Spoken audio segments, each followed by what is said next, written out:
Brand new information at 5:30 after the George Zimmerman trial. An Ohio group says it has enough money to purchase George Zimmerman a new handgun. The donations pouring in from 48 states and 4 countries. And as you might expect, some people are upset by this fundraising. 10 TV's Jim Heath is live in the newsroom with more in the full story. Jim, a lot of interest in this. Yeah, indeed. Tracy Kurt, Ohio's Second Amendment supporters have raised a lot of cash very quickly for George Zimmerman to purchase a brand new gun.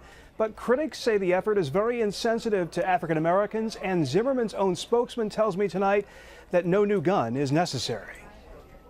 It's well over $10,000. Gerard Valentino says the money is rolling in for George Zimmerman after the Buckeye Firearms Foundation started asking for contributions Saturday. So the plan was always to turn the money over to him and allow him to purchase the gun just for his own safety at this point. We, the jury, find George Zimmerman not guilty. Zimmerman was acquitted, but evidence in the case, including the gun he used to shoot Trayvon Martin, were turned over to the federal government.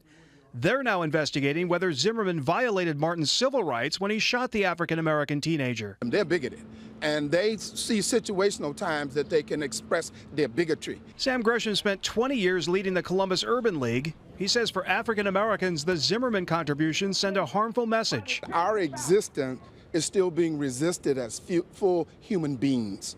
When people go to the aid of a person whose symbolism is negative towards one group or another. A spokesman for Zimmerman's defense team told 10 TV that, quote, a new gun is not the appropriate way to support George.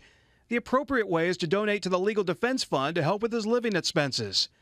Valentino says the group will turn over the money regardless. Our thoughts now are we'll turn all the money over to George Zimmerman and allow him to purchase a gun and then use the rest for his court case if he chooses. He can also give it back to us.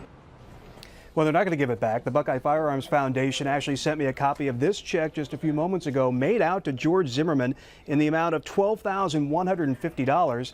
Zimmerman's spokesman told me just a few moments ago that they made it very clear that it will be used for his daily needs, not a new gun. Tracy? Well, Jim, do you get the sense that if the money isn't used for a gun, these contributions would have been made in the first place? Tracy, that's a good question. And the Buckeye Firearms Foundation says members knew that he could be using it for something else. But if it was never about the gun, Sam Gresham says that actually proves his point that contributions were made to Zimmerman for other reasons, including race. Live in the newsroom, Jim Heath, 10 TV News.